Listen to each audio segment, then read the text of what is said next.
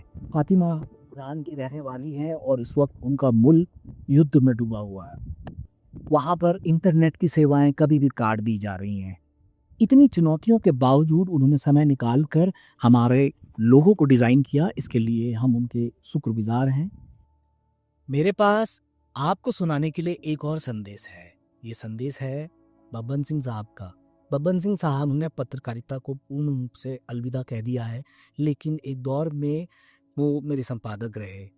उन्होंने मुझे न केवल न्यूज़ रूम की बारीकियों से रूबरू करवाया, बल्कि तकनीक के मामले में भी पूरा एक डिजिटल वेबसाइट राजस्थान पत्रिका थी MP एडिशन की जिम्मेदारी मुझे उस उम्र में सौंप दी थी जब मैं कह सकता हूँ कि मैं बहुत चुकता था जिम्मेदारी को निभाने के लिए। लेकिन उन्होंने मुझ पर भरोसा जताया। तब मेरी उम्र केवल 27 साल थी।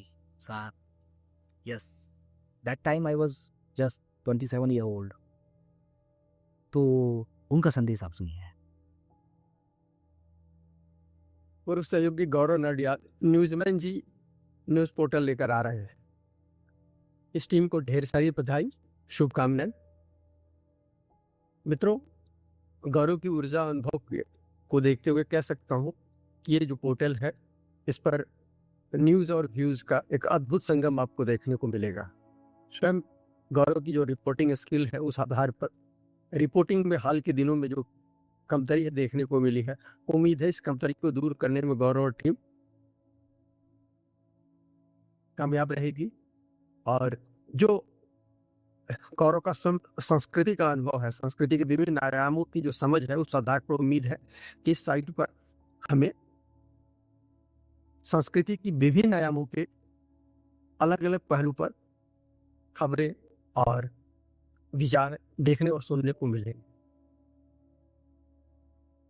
इस टीम को फिर से बधाई और शुभकामनाएं। पौड़ी शहर का प्रेस परिसर जो है वो मेरी एकेडमी भी बना। विश्वविद्यालय के दिनों के दौरान ही मैं वहाँ पर आकर अखबारों के लिए लिखने लगा। बहुत सीनियर लोगों का शुरुआती दिनों में मुझे साथ मिला, उनसे मुझे बहुत सीखने को मिला। उनमें अनिल बहुगुणा साहब हैं, उनमें त्रिभुवन उनियान साहब हैं।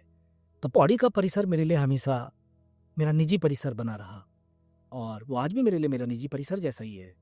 यही वजह भी थी कि मैंने तय किया कि मैं हिमालय के आंगन से अपने घर से ही इस वेबसाइट को लॉन्च करूँगा। हिंदुस्तान के सामने इस वेबसाइट को हिमालय के आंगन से ही लाना चाहूँगा। ये वजह भी एक खास बनी कि मैं इस जगह पे आया। और जब मैं आया और मैंने ये देखा पैराफीट, मैंने कहा यही तो है आज की कुर्सी मेरी। आज मैं यहीं से बैठकर अपना काम करूँगा। और मेरा पहला काम जो था वो मैंने आपको बताया मोटा माटी कि हम क्या करने जा रहे हैं। अब वेबसाइट लाइव है, आप लोगों के सामने है। आप लोगों के सुझाव आप हमें मेल बॉक्स पर भेज सकते हैं। इसके अलावा मैं खुद कई सारे प्लेटफॉर्म्स पर मेरे डिजिटल जो किरदार मैंने क्रिएट किए हैं, वो सिनेमा में लिखते लिखते मुझे ये समझ आ गया था कि AI का ज़माना आ चुका है और अब डिजिटल किरदारों की सब ज़रूरत पड़ने वाली है।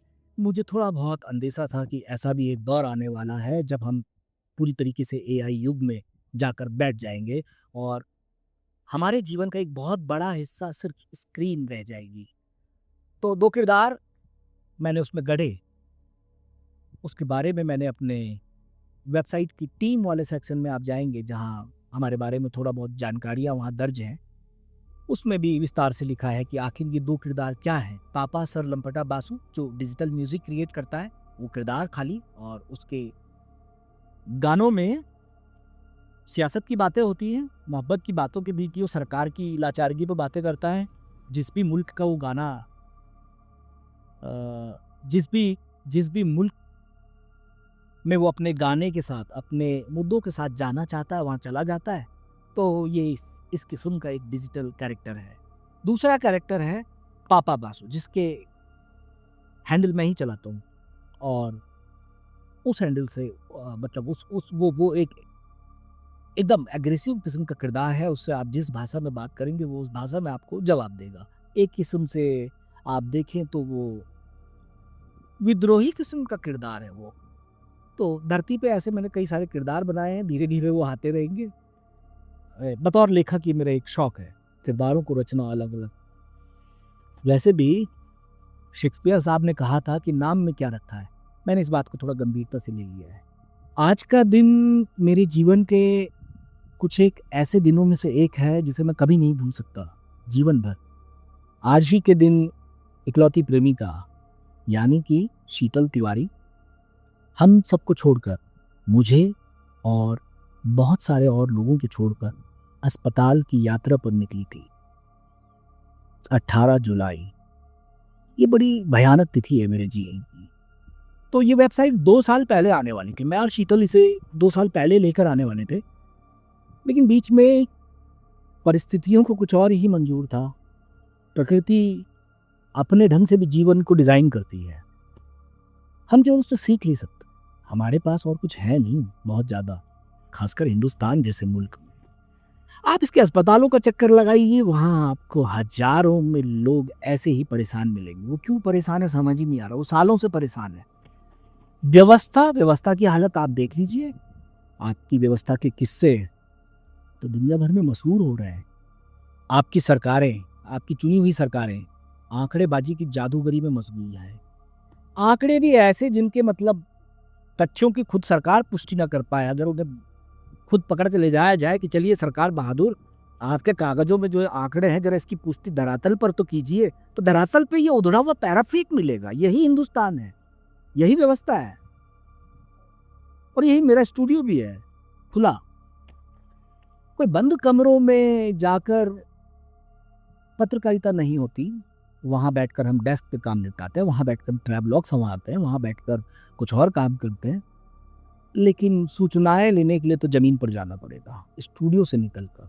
हमने अपने आसपास पत्रकारों को कई किस्म के तमगों से सजा संवार कर न केवल टीवी पर बिठाया हुआ है, बल्कि हम लगातार एक खास किस्म की सूचनाओं के आदी से हो गए। हमारे अखबार, हमारे टीवी 95% आप देखेंगे तो पॉलिटिकल खबरों ने उन्हें घेरा हुआ है। आप भारत की पत्रकारिता शायद ये भूल चुकी है कि उसका पाठक सिर्फ कोई राजनीतिक शख्स ही नहीं है। उसका पाठक कोई कला प्रेमी भी हो सकता है, कोई बच्चा भी हो सकता है, कोई महिला भी हो सकती है। उसके पाठक वर्ग अलग अलग हैं, लेकिन हमने तमाशे की एक पूरी दुकान सजाई। और कौन बड़े गर्व से नाम देता है भारतीय मीडिया। तो भारतीय मीडिया आप अपने आसपास देखिए आज क्या से क्या बन गई है। एक तरफ हमारे पास एजेंडा परोसने के लिए पूरी पत्रकारों की भीड़ लगा दी गई है, और दूसरी तरफ गोदी मीडिया का हाहाकार है। इन दोनों के बीच में फंसा हुआ पाठक है, और भारत की थोड़ी बहुत बची हुई पत्रकारिता है। उसी पत्रकारिता को मैं अपने स्तर से जितना कर सकता हूँ उसके लिए मैंने newsmanji.com की स्थापना की है, और धीरे धीरे मेरा मकसद इसे एक एकेडमी में बदल देने का है, अगर मैं कर सकता तो। ये इस तरीके का काम है जिसमें शायद ही आप अकेले कुछ भी कर पाए। आज केवल इकलौती प्रेमिका की नई यात्रा की शुरुआत का दिन ही नहीं है मेरे जीवन में, बल्कि आज मेरे पिता का जन्मदिन भी है, और उनसे मुझे निरंतर न्याय और सत्य की ही प्रेरणा मिली। मुझे गर्व महसूस होता है उन पर जब मैं जाता हूँ और देखता हूँ, जब किसी अपरिचित आदमी से मैं मिलता हूँ और अपना परिचय देता हूँ कि मैं भाई छोटा सा शहर है हमारा, कि मैं फलां साहब की संतान हूँ, तो जब उनकी ओर से जो रिस्पांस मुझे मिलते हैं वो मेरे लिए प्रेरणा का काम करते हैं। तो मैं चौकियों में पला बड़ा हुआ बच्चा हूँ। मैंने हर दिन ही एक दौर में केवल अपराधियों, व्यवस्था को चलाने वाले लोगों और उनकी चिंताओं के बीच ही पाया बहुत लंबे समय तक। फिर मैं स्कूल में गया, फिर मैं विश्वविद्यालय गया, और इन तमाम जगहों पर अलग अलग किस्म के लोग हिंदुस्तान के मुझे मिलते हैं। उन्होंने मेरे जीवन को गढ़ने में, मेरे जीवन को दर्शन देने में बहुत महत्वपूर्ण भूमिका निभाई है। हर किसी के जीवन में दर्शन उसी का समाज पैदा करता है। मेरा दर्शन मेरे अपने समाज से आया है। हिमालय का अपना समाज, हिंदुस्तान का अपना समाज, और इसके कई रंग मुझे अपनी इस यात्रा में अब तक देखने को मिले। मैं उन्हीं रंगों को newsmanji.com पर आप लोगों के लिए समय समय पर लेकर आता रहूंगा। तो आज के लिए मुझे लगता है आज पहले दिन मैंने आपके सामने बहुत सारी बातें रखने की कोशिश की है। आगे भी हम आपके सामने आते रहेंगे, कभी रिपोर्ट्स लेकर, कभी इंटरव्यू लेकर, कुछ लेकर आते रहेंगे। आप बने रहिए। फिलहाल के लिए तो मैं नहीं कहूँगा, मुझे समझ नहीं आ रहा है इससे ज़्यादा क्या कहना चाहिए आज के दिन पर।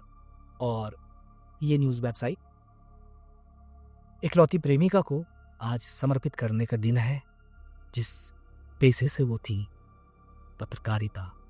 शुक्रिया हिंदुस्तान, थैंक यू।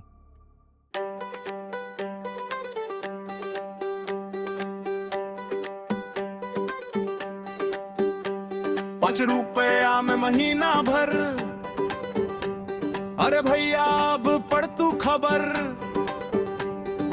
गली के मोड़ की बात सुन, अपने शहर की रात सुन। कौन बोला, क्यों बोला, किसके घर में क्या खोला। सच की राह पे चलना है, हर झूठ से बचना है। आंख खोल, कान खोल, अपने मन की जान खोल। जो कल तक था धुंधला सा, आज वही पहचान खोल।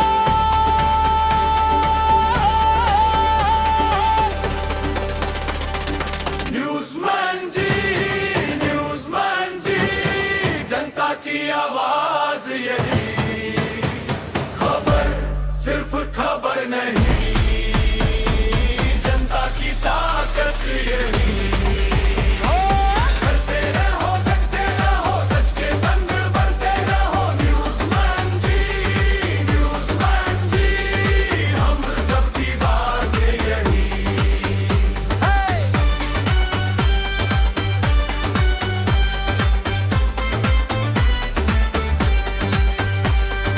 बस्ती की अर्जी सुनता, खेत की चिंता गिनता। पानी दाम इलाज की बात, हर घर का दुख, हर घर का सार।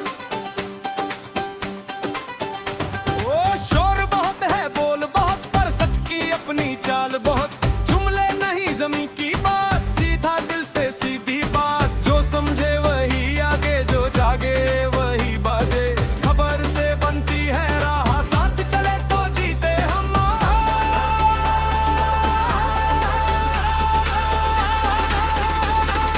न्यूज़मैन जी,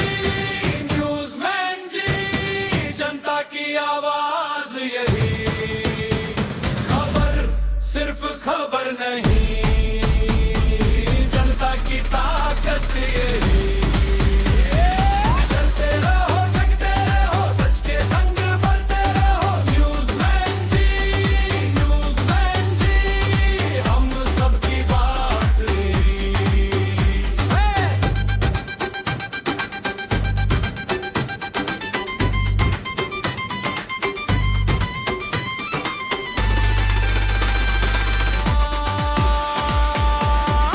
न्यूज़मैन जी, जनता की आवाज यही। खबर सिर्फ खबर नहीं,